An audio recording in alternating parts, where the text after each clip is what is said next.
So, welcome sa Panalong Buhay TikTok Live. Thank you po. With us right now is Samantha. So, si Samantha ay isang entrepreneur. Nagsimula siya ng kanyang sariling negosyo. And also, she's also a student. So, tonight, ikikwento niya yung experience niya dun sa pagiging negosyante. And then also, other stuff about dun sa experience niya and then kung ano yung status ng negosyo niya right now. Siguro, maybe we could start with you giving a background of what Pamangan Lokal. Is it Pamangan Lokal? Pamangan Lokal? Pamangan Lokal po. Pamangan Lokal. Alright, so maybe you could give everyone a background of what Pamangan Lokal is para lang alam ng lahat. Yes po. So, yung pronunciation niya po is Pamangan Lokal. And yung pamangan po is Kapampangan word, meaning pagkain. So, yung with the brand name po na Pamangan Lokal, my goal po talaga is to sell products that are local. So, nag-start po ako sa Bagoong. And yun nga po yung sisig and bagnet bagoong. So yun po yung mga unang products ko. And then, my goal po talaga sa Pamangan Lokal is for them to, para po maging comfort food po yun ng mga tao.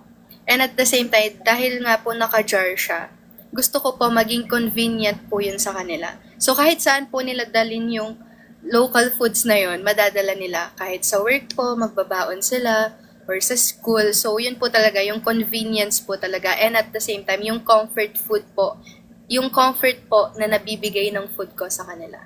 Yung product. May sample ba? Mapapakita mo ba sa Yes po. para makita Prepared po tayo today. So, ito po yung bagnet bagoong. Ayan po siya.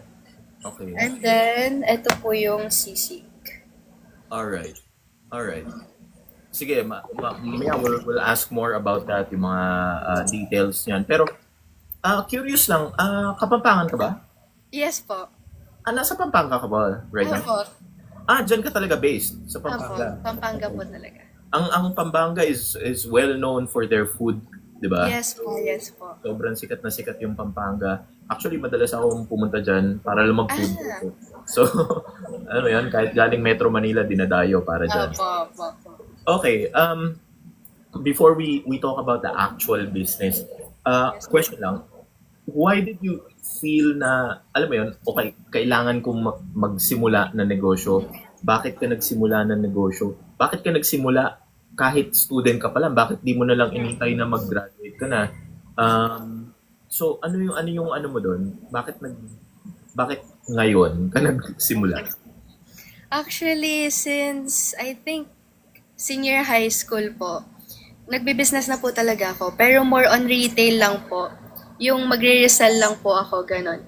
But then again, na-realize ko po na bakit hindi pa ako magsimula ng business para yung natututunan ko sa course ko, ma-apply ko sa mismong business ko.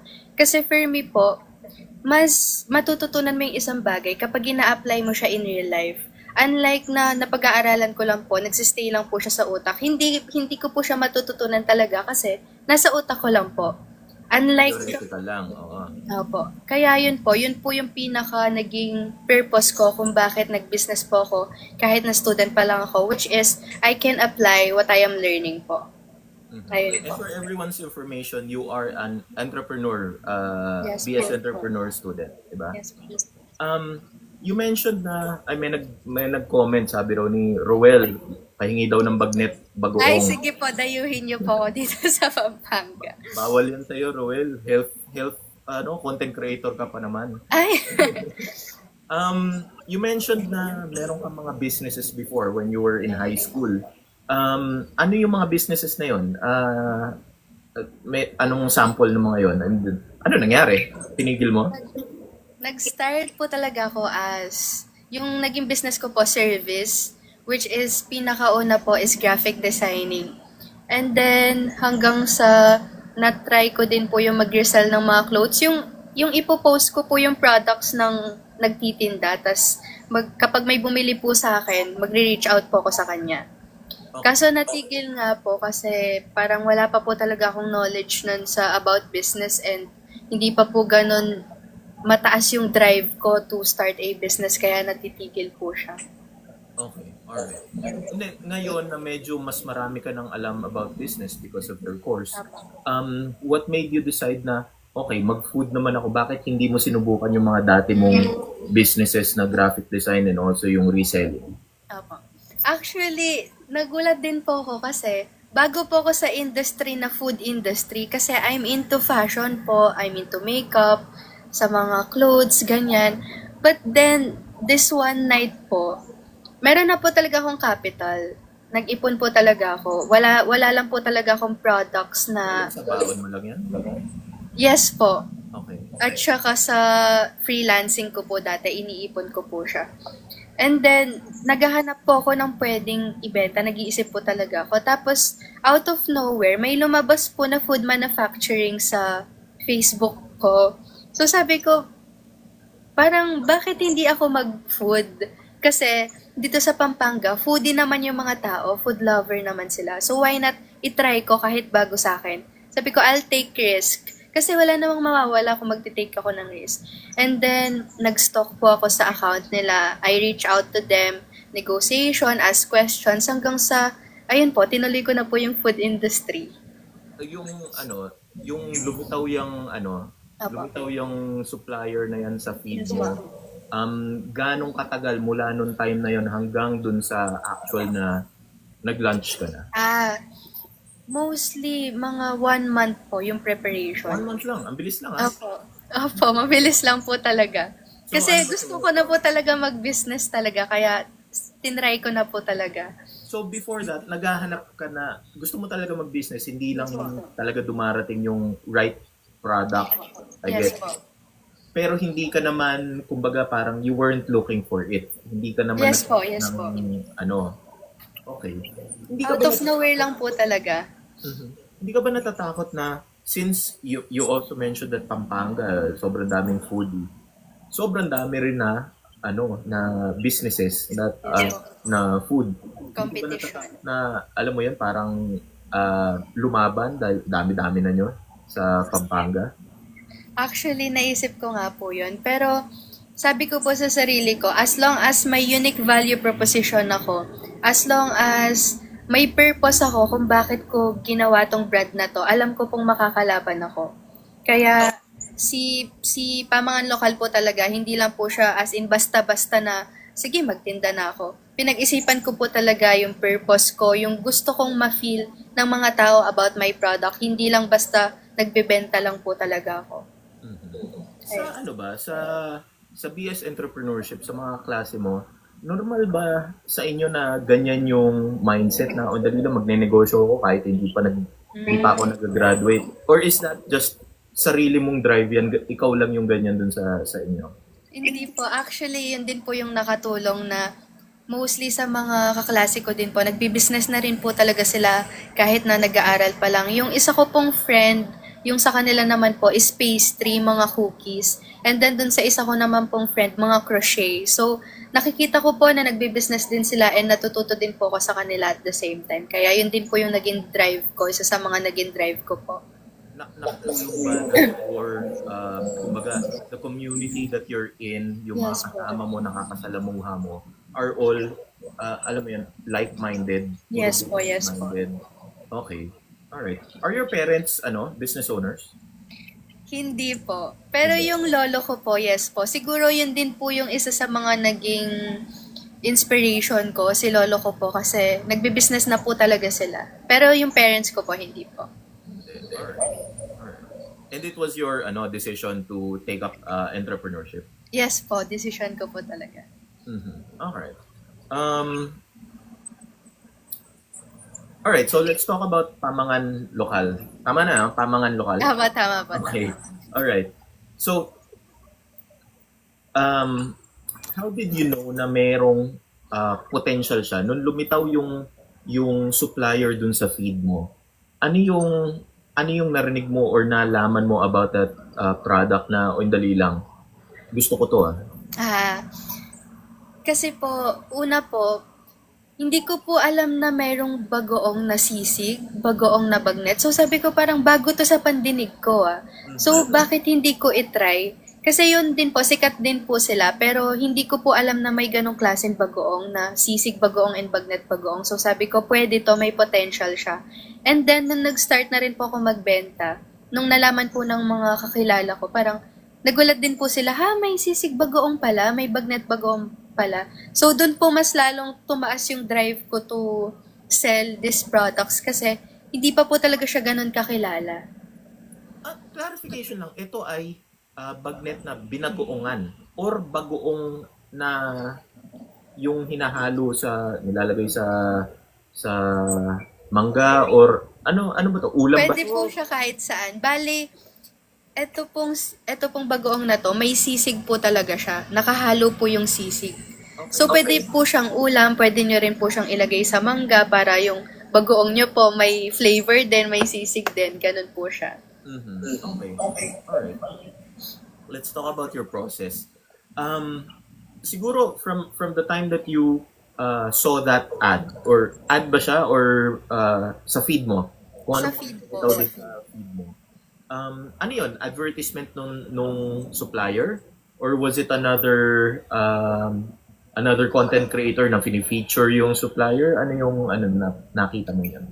Ang nakita ko pong una is advertisement po talaga. Nagulat po ako kasi wala naman pong lumilitaw na ganun sa FB ko. Kaya unang-una po yun na food industry talaga. Kaya sinubukan ko po talaga siya. Yun ang fancy ng Yun nga po. Yun po. Okay. So, talk us through the process. Okay, so nalaman mo na. Ano yung mga susunod mong mga ginawa? Yung una ko pong ginawa, pinag-isipan ko po talaga na, okay, magpo-food industry ka ba talaga? Knowing na hindi mo naman to forte. Hindi ko naman po forte yung food industry. Pero at the same time, sabi ko po na itatry ko kasi paano ko po malalaman if mag-work sa akin if hindi ko naman siya itatry. So, in-stock ko po yung manufacturer. Tinignan ko po kung okay ba sila, yung background nila, nag-research po ako. And then namili pa po ako ng ibang manufacturer, ng mga food manufacturer. And then, kapag nakapag-research na po ako about them, mamimili na po ako ng pinaka-the best. And then, nag-reach out na nga po ako dun sa manufacturer ko. And then, nagtanong po ako about sa price nila, sa location, yung mga shipping fee, ganyan. And then, nag-calculate na po ako for my capital, yung mga magagastos ko. And then, hanggang sa I ordered my first stocks po. Sige, before that, sabi mo, meron kang mga iba-ibang supplier na pinagpilian. Yes po. Right?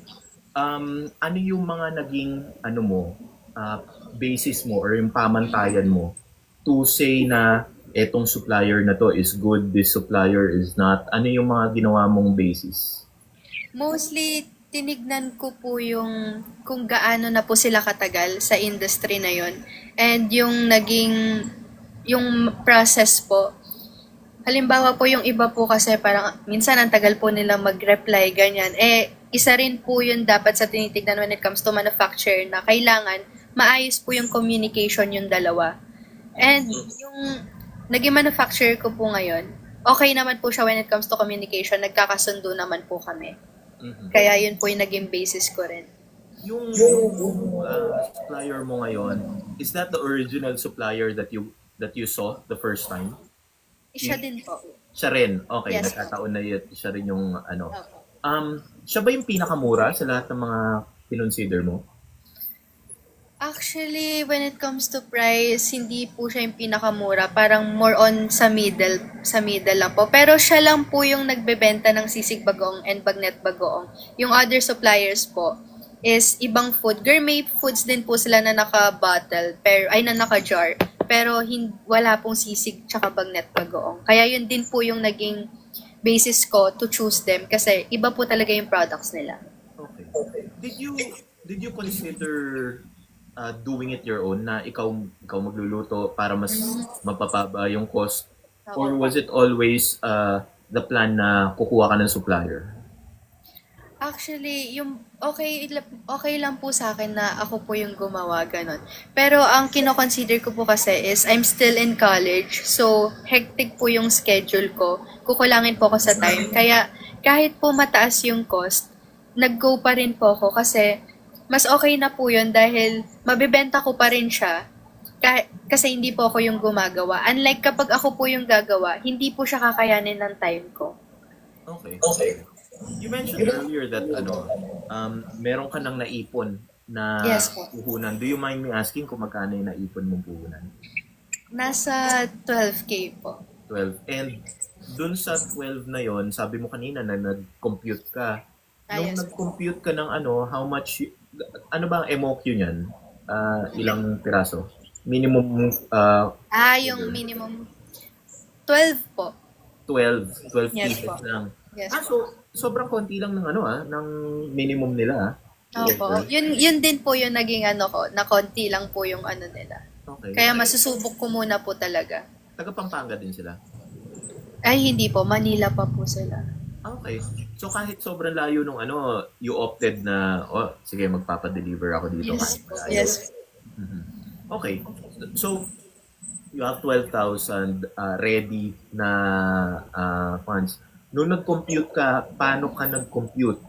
Siyempre, hindi lang naman yung cost ng goods yung inano mo, di ba? Yes po. Kinonsider mo. What other things that you consider sa calculations mo bago ka sumabak at bago ka umano? Una na po dun yung shipping fee kasi medyo mataas nga po dahil malayo po. And then, besides po that, hindi ko po isusugal lahat ng capital na yon. Kailangan po may matira pa po sa akin in case of may mangyaring emergency.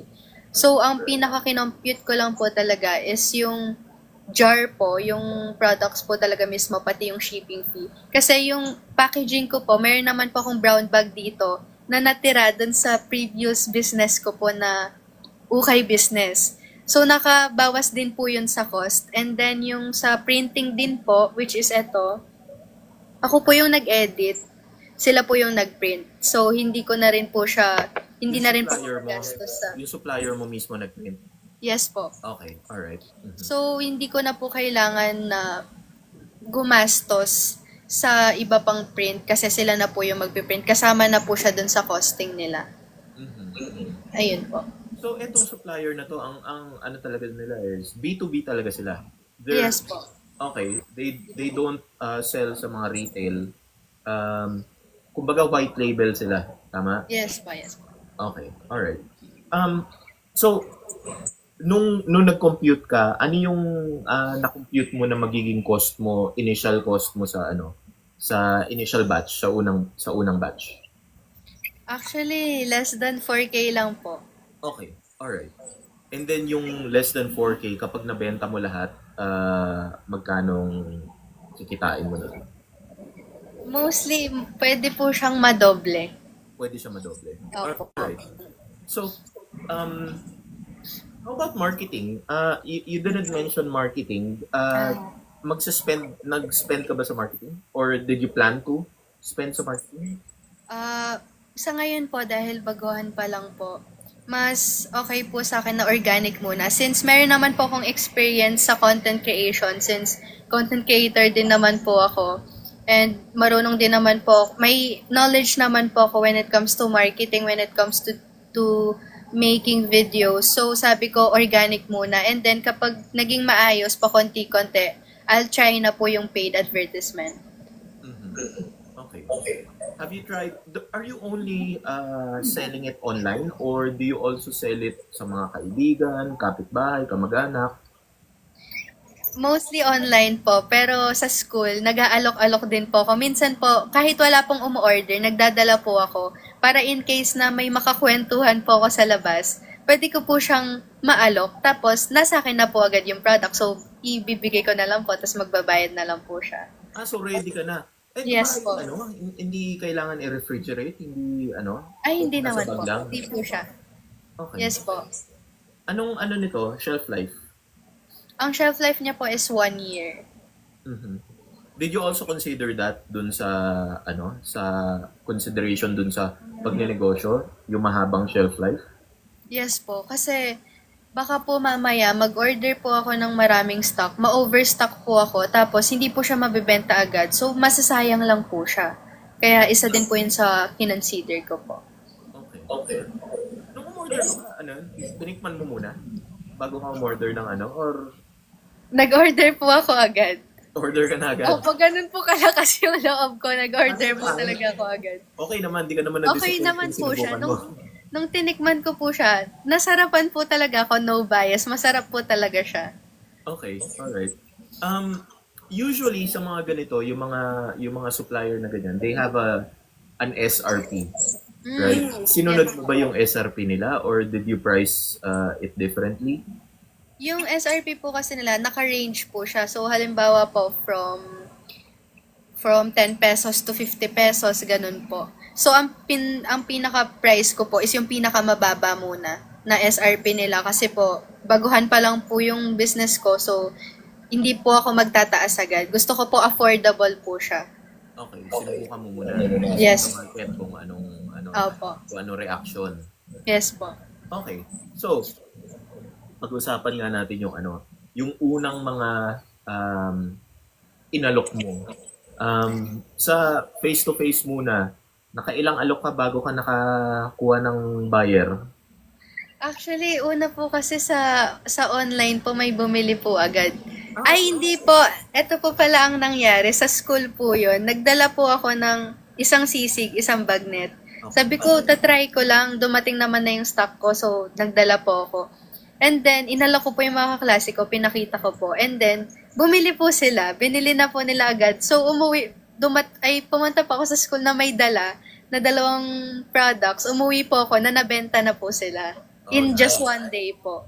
Congratulations. And because of that success, syempre, 2 lang yung dala mo. Meron bang ibang hindi nakabili pero gusto sana?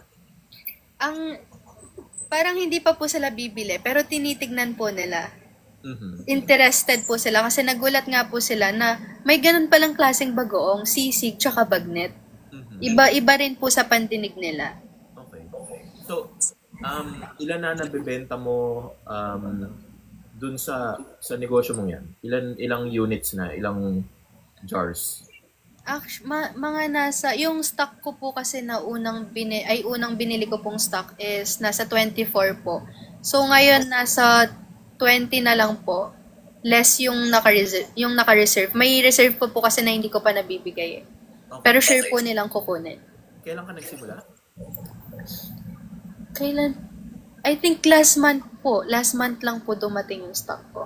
Last month. Alright. Okay. Meron ka bang goal as to, gaano karami ang dapat ang nabenta mo for a certain number of period? Kunwari, a week or a month? Wala pa po akong goal na kailangan ganto. Parang tinatry ko pa lang po. Okay. Testing lang. Opo, testing pa lang po. Subukan mo muna. Opo. Okay. What are the strategies that you're doing right now? Solely online lang? Yes po. Online sa marketing lang po. Digital marketing po talaga yung pinaka-focus ko po. Okay. How many inquiries have you had dun sa business? Sa online, yung mostly po kasi mga kakilala ko na po. Mm-hmm. Pero yung mga hindi ko po kilala, nasa 3 pa lang po. Nasa ibang lugar po sila. Mm-hmm. Okay, so gano'ng coverage mo? Hanggang nationwide naman po. Pero it wouldn't make sense to sell one jar to Cavite, di ba? Opo, yes po. Mahal yung So, realistically, talaga yung mo? Is it just Pampanga? Pampanga po and Bulacan. Since dun po ako nag-aaral sa Bulacan. So, may mga customer din po ako na umu-order from Bulacan po. Kalumpit po, ganyan. Okay. So, yung initially nagdala ka ng jar sa sa school mo and nabenta agad. Is that a daily thing? Parati ka may dalang jar? Araw-araw? Hindi naman po araw-araw. Kasi madami din po talaga akong gamit and hassle po sa biyahe. So, minsan po kapag hindi po masyadong madami yung gamit ko, nagdadala po talaga ako. May nag-message si Loy Ocasyon. Siya yung in-interview ko a few days ago. Sana raw makalit sa Manila. Sige yung po, basta ano. madami po yung orderin nyo. Okay. So, alright. So, anong mo? Anong next step mo sa iyong negosyo? Ano yung mga susunod mong planong gawin na na gusto mong gawin, be it marketing-wise or ano? Ang gusto ko po is hindi lang po ako mag-focus sa sisig tsaka bagnet. Gusto ko pa po magdagdag ng ibang variations. And at the same time, ang pinaka-vision ko po talaga is mag-produce ng goods na yung mag-aasikaso po is mga farmers. Kasi yun po yung goal ko. Gusto ko pa makatulong sa mga farmers in the sense, yung parang kay ano po, kay Josh Mojica. Mhm. Yun po yung naging inspiration ko, which is to support local po talaga yung mga farmers po. Okay. Alright. Pero dun sa ano, so, pero yung bagoong pa rin ba yan? Or is it a different product na? Ibang product na po, pero local po. Mhm. Pero hindi ko pa po alam kung anong products. Maraming tao yung ano, yung natatakot sila magnegosyo dahil hindi nila alam yung mga permits and all that. Ikaw ba, registered ka na or hindi pa because nagsisimula ka pa lang? Anong status nun sa'yo? Sa ngayon po, hindi pa po. Since tinitesting ko pa nga lang po, baka mamaya magpa-register na po ako, tas hindi ko po pala kayang panindigan, ganon. Kaya, pero kapag tumagal po, syempre, i-register ko po siya. Alright. So, I guess message yan para sa lahat na nanonood na Yes hindi po. mo naman talaga kailangan magpa-register sa simula. Yes po. Of course, kung tatanungin nyo ang gobyerno, syempre, sasabihin nila, Yes po. mag-register ka muna. Pero, in reality, especially if you're testing out the market, hindi naman talaga kailangan. Kasi pag hindi naging successful, syempre, alam mo yon, mahirap ng bitawan kapag nakaready. Yun po. So, yun yung ano. Paano mo masasabi na successful itong subok mo ng pamangan lokal? I think masasabi ko po siyang successful if madami na po talaga yung tao na nagsusupport na yung purpose ko po, which is to bring comfort and convenient, is na-fulfill ko po sa kanila, sa mga customers ko.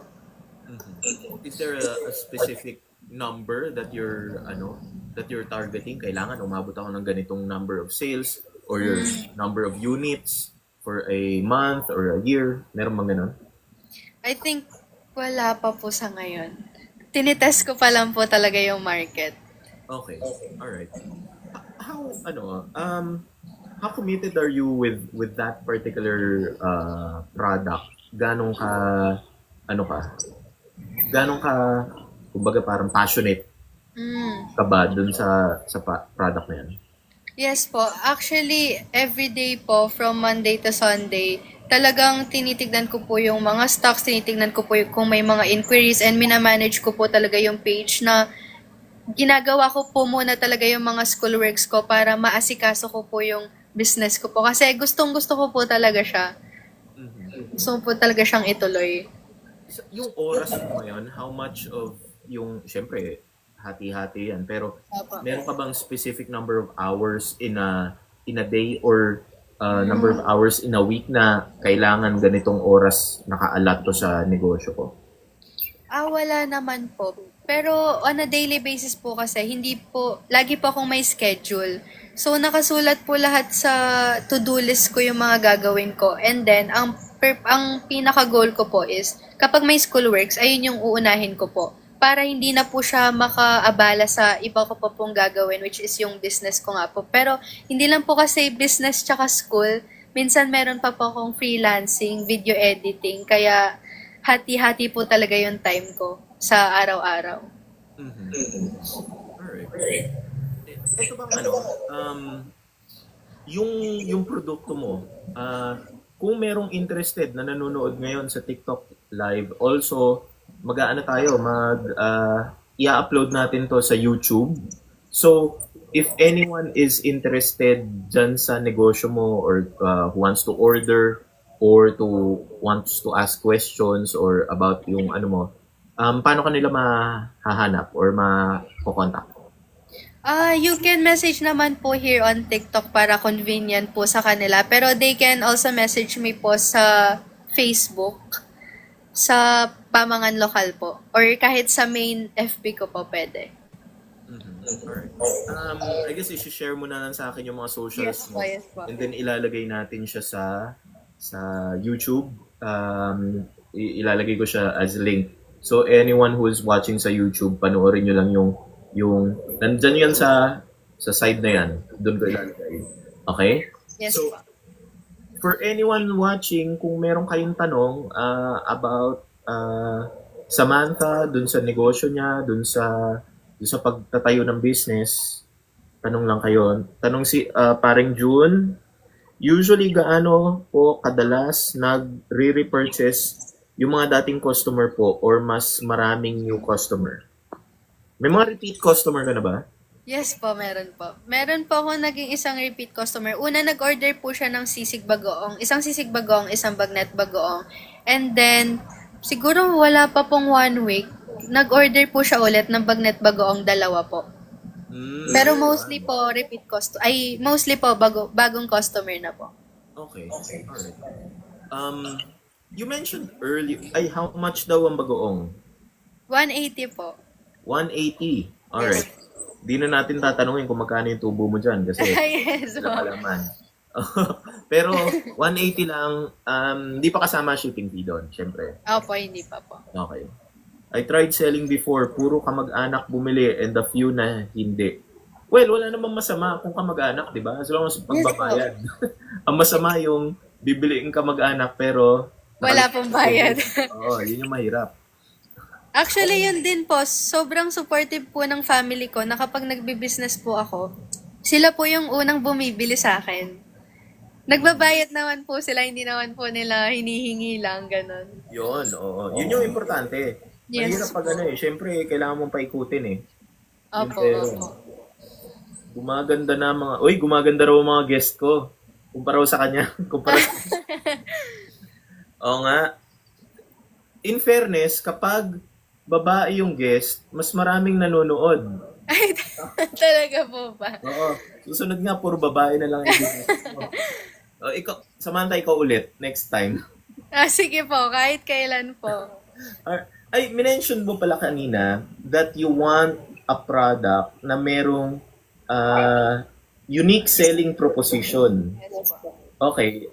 Ano ba yung USP mo dito sa sa produkto mo to? Or is it just because hindi siya nag-exist sa iba?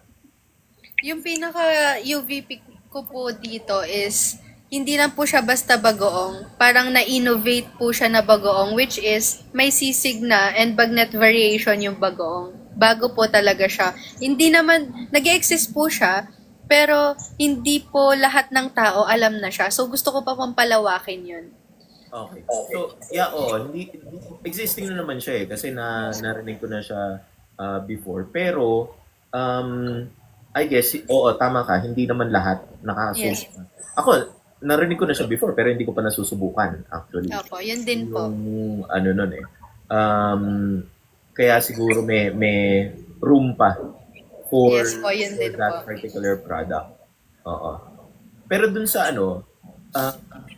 na pag-usapan natin kanina, marami ba nagbebenta ng, alam ko maraming restaurant sa Pampanga, pero marami ba nagpapadeliver ng mga, alam mo yun, home-based businesses na food-related? Marami bang gano'n? Sa nakikita ko po, marami po. Yung iba pa po yung mga nausap pong spam wusubi po ba yun? Yung spam po na ginagawa nila. Spam na may rice po. Yung onigiri ba yun? Yung parang may nori na naka... Ay, opo, yun po. So, nakikita ko po na ang dami din pong nagpapadeliver, ganyan. Kaya, sabi ko po, may magpapadeliver naman yan. Kasi yung ko rin po, yung friend ko po, nag-order din po siya. So, na-deliver ko po siya from dito po hanggang sa Bacolor, Pampanga. Okay. Usubi raw pala. Usubi Okay. po pala. Oo. Alright, so ito may may room para dyan sa product na yan. Have you thought about having a kumbaga parang a stall, a booth para yan ang isoserve? Is that part of the plan or hindi kaya ng oras? Actually, naghahanap din po ako ng yung mga booth po. Halimbawa po may event, tapos mag-i-invite po sila ng mga business owners. And kapag may opportunity po, tatanggapin ko po talaga siya. Susubok po talaga ako mag-stall or mag-booth, ganun. Okay. So, yun naka-display siya dun sa mesa Opo, and ganun po. nagbebenta. There are a lot of those marami ako nakikita ganyan sa Facebook groups eh. Yes. Yung mga na magjo-join ka for a weekend, usually mga weekend bazaars, di ba? Yun yung Titignan ko po siya. yun yung kadalasan. And I think meron nga mga ganun, nag-share sila sa booth eh. Like kung konti lang yung produkto nila, may isa konti lang din. Instead of them occupying one whole booth and paying for the whole thing, hati na lang sila. Yung mga ganun din naman.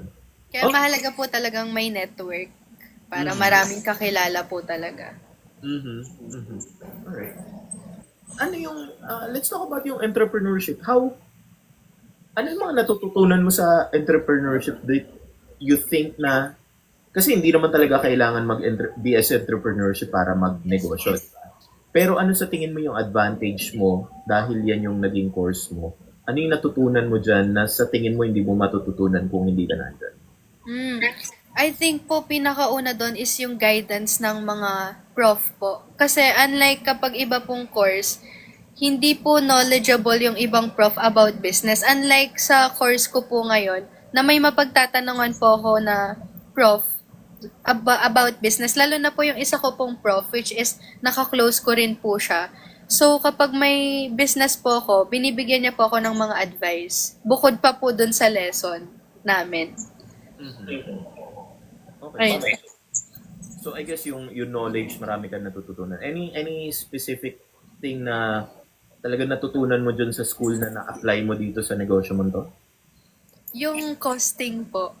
Kasi akala po ng iba na kapag magbi-business ka is magpatong ka lang ng magkano kung anong gusto mo. Pero hindi po siya ganun. Malawakan po talaga yung costing. Kailangan pinag-iisipan siya. Meron pa nga pong mga fixed cost, may mga variable cost pa po na kailangan i-consider. So, ayun po yung pinaka natutunan ko ngayon. Kasi nag-business nga po ako dati, pero medyo tumagilid po tayo sa costing before dun sa ukay business. So, yun po yung ina-apply ko ngayon, which is nag-focus po ako sa costing and at the same time sa inventory management po, ganyan. So, malawakan po talaga yung entrepreneurship. So, it's good naman, at least na-apply mo. And I think malaking advantage yun na nasa school ka pa lang tapos sinusubukan mo na. Opo. Malaking advantage kasi noon mo nakikita na-apply mo hindi lang theory eh. Yes po, yun po. Alright. For everyone na kaka-tune in lang, ini-interview natin si Samantha. Isa siyang negosyante. Nagsimula siya ng business niya na nagbebenta ng, pakita mo nga Samantha, ng mga ito po. sisig bagoong. Yung bagnet bagoong and then yung sisig bagoong. Nagbebenta siya ng ganyan. Ipopost natin yung mga links niya sa YouTube channel. And kung meron kayong tanong sa kanya, itanong nyo lang dyan. Ano sa tingin mo, Samantha, yung kumbaga parang katangian ng isang negosyante na kailangan meron siya para maging successful ang isang business? Una na po doon is kailangan risk taker. And pangalawa po is consistency. And then patience. Risk taker kasi po hindi dapat palaging nasa comfort zone na porket hindi mo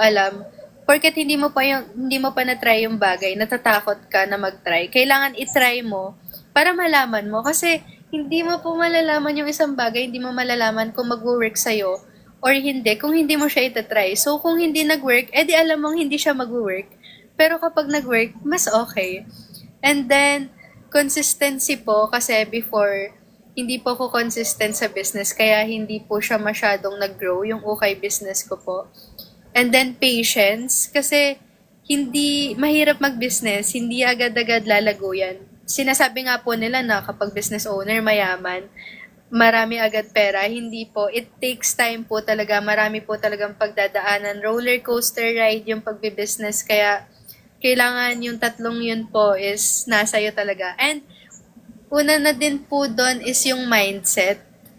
Kasi, sige may capital ka nga po, madami kang pera, madami kang capital. Pero if yung mindset mo is hindi pang entrepreneur, wala rin pong mangyayari sa capital na yun. Masusunog din po yung capital na yun, yung pera mong yun. Kaya, bago po mag-business, ayusin muna po talaga yung mindset. Well said, well said. And I agree dun sa pagiging risk taker kasi tama ka, if you're always in your comfort zone, Yes you don't do anything different. May sinend ako message dun sa mga followers ko na if you don't take risks, you're going to stay where you are. Yes. And staying in the same place is actually a bigger risk kesa dun sa mag-risk ka eh. If you stay in the same place at wala kang growth, malalaman mo dumaan yung oras at wala kang naabot, wala kang narating, wala kang natutunan. And even if it fails, okay lang. Yes Kasi po. natutunan, hindi naman yan complete failure na wala ka talagang nakuha. Meron ka talagang nakukuhang at the very least knowledge and experience, and you become wiser. So well said. All right. I think we should be good. Maybe in a few weeks pwede ka naming kumustahin ulit, and then maybe you could give an update kung ano na nangyari dun sa business mo. Again, we're talking to Samantha.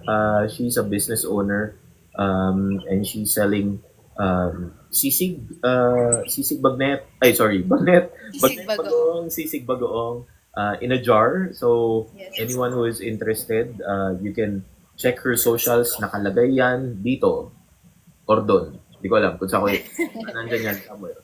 So, check nyo lang. Again, thank you for watching.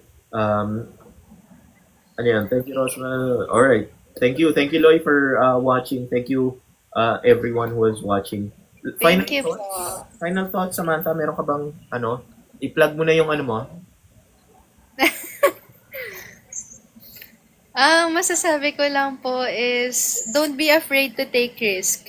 Mas nakakatakot po na hindi ka sumusubok, na panatag ka na sa kung anong meron ka. Mas nakakatakot po yun kesa mag-try ng mga bagay-bagay. So, get out of your comfort zone at a young age. Okay lang yan. Okay, thank you. And bumili kayo. Bumili kayo, please lang. Bumili kayo para matikman nyo. Because, mukhang masarap eh.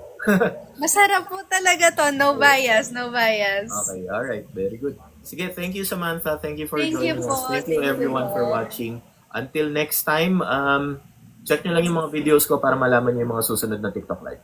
Alright? Bye. Thank you po. Sige, bye.